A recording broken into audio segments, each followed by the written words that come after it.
The injectors I replaced in this video are advertised to fit 257 Honda and Acura vehicles from model years 85 through 97. So if you have an older Honda or Acura, these may be the injectors you need.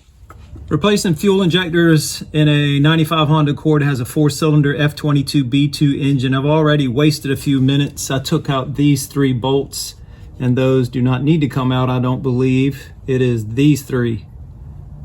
Those are the ones I need to get off first. Also, I already took out the PCV valve. That just pulls straight out. And I've never had the fuel rail out in this car, so I'm kind of learning as I go. I want to try to do it by taking off the least amount of bolts and hoses and cables. I don't want to move those if I have to, the throttle cables. So we will learn how to do this together. Oh, and these aren't bolts. These are nuts. Those are just nuts that are down on studs. So with those 3 nuts off, there is a little bit of movement. The banjo bolt down here that attaches the fuel line to the fuel rail, I've got to take that off. I've got a rag underneath the banjo bolt because when I break this loose, a little bit of fuel is going to leak out. And this is 17 millimeter. And actually very little leaked out, so that's a good thing. Now there'll be 2 crush washers, one on either side of this fitting. And be careful not to drop these because they are made out of aluminum and your magnetic pickup tool is not going to work. This line right here has to come off, and that's been on for 29 years.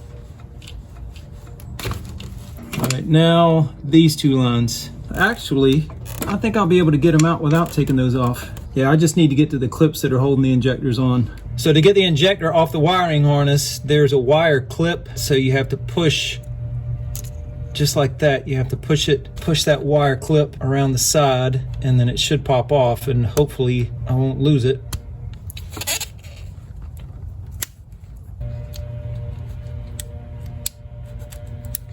So this is the injector that I just took that clip off of, and it's still sitting right there. So I should just be able to pull the injector out of the rail.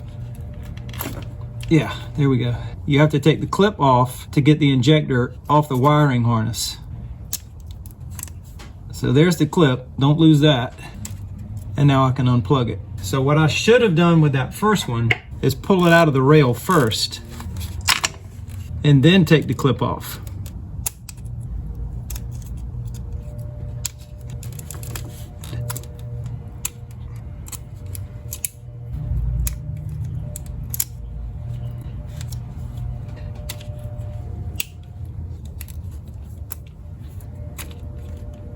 So 3 nuts, the banjo bolt, 1 vacuum line, and the PCV valve hose. That's all you have to take off to be able to get the fuel injectors out. You do not have to take these cables off, and you do not have to take the vacuum lines on this side off. So that is very easy to get them out compared to a 6-cylinder Toyota Highlander, which I just did a couple of weeks ago. There are no part numbers on the old injectors. All I found was KEIHIN in Japan. So I found some online, remanufactured OEM. They are on the way. And I bought from the same company that I bought injectors for my Highlander that I mentioned a minute ago. And the ones in the Highlander are doing well. While I was waiting for the new injectors to arrive, using Q-tips, brake clean, a small screwdriver, and a cotton rag, I cleaned out the injection ports. And I made a separate video for that. I'll put a link to that at the end of this video. So now I'm just waiting on the new injectors.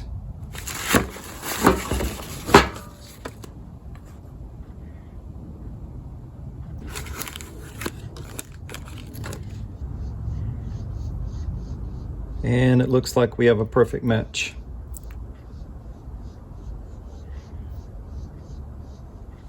Before I install the new injectors, which are the 4 that are closest to you, the 4 old ones are the 4 on the right, I want to check the resistance. So I have my multimeter set to 200 ohms. I'm going to check the old ones first and go right down the line. First one 3.7, second old one also 3.7. Third old one 3.7, and the last old one also 3.7. So the old ones match at 3.7. Now the new. First new one 3.7, another 3.7, another 3.7, and the last new one 3.7. So we're 3.7 across the board.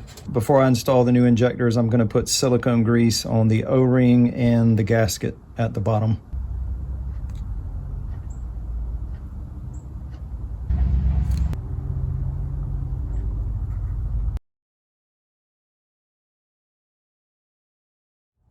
I'm going to put a little bit of anti-corrosive lubricant spray in each of the wiring harnesses. I don't know that that's really necessary, but it's not going to do any harm. Now I'm going to plug the injector into the harness first before I put it in the fuel rail. And now that wire clip, you can see how it's kind of curved at the top, and also the plastic right here on the back side, that is curved. So you have to somehow spread that clip apart, which I'm sure there's a trick to this, but I don't know what that is. I'm going to do it the hard way. Oh, almost. There we go. That is all the way around. That's in the right spot. Now the end with the O-ring gets plugged into the fuel rail. There's one. Got to do it 3 more times.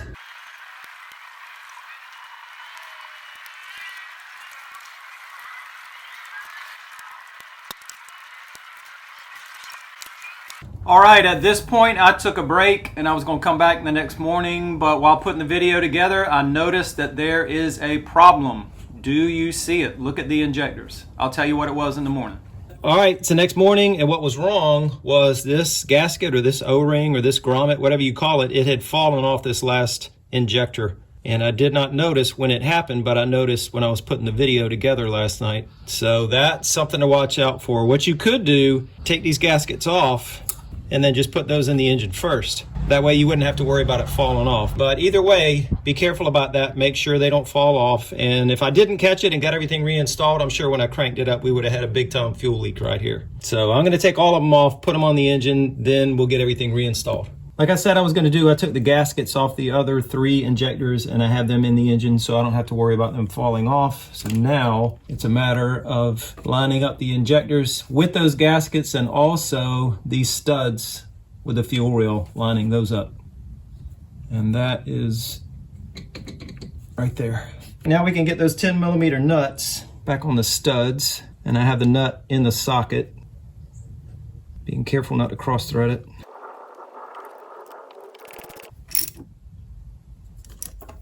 And once we get the 3 nuts on, got to reconnect the banjo bolt, put the PCV valve back in, this 1 vacuum line, and that'll be it. We'll be ready to start it. And actually, before I try to start it, I will prime the fuel pump a couple of times. I'll cut the ignition on and off. Each time I do that, it'll cut the fuel pump on. So that will prime the fuel system. And if we have a leak, we should see it at the injectors. Don't forget your crush washers. Put one on first, then the fitting, then another washer, and then the 17mm nut. And ideally, you should replace the crush washers because they're only intended for single use, but ooh, I heard it hit the ground. I'm gonna try to reuse these. If it leaks, then I will replace them, but hopefully we'll be okay. And now, because there's a little bit of a clearance issue, it's tough getting a socket on that. I'm gonna use a box end wrench, 17mm.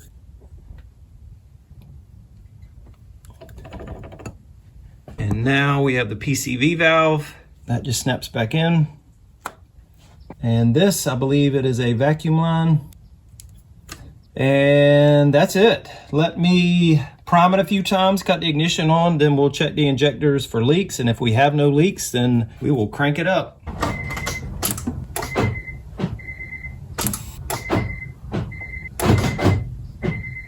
All right, primed it 4 times and I do not see any leaks. So I'm gonna crank it up. It may not crank right up, I don't know, we'll see. Computer might not know what to do with brand new fuel injectors.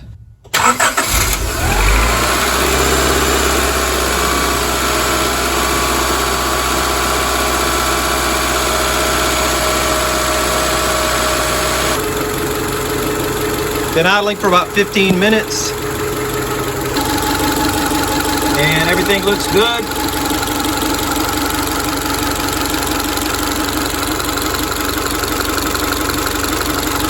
Engine's running fine and no leaks.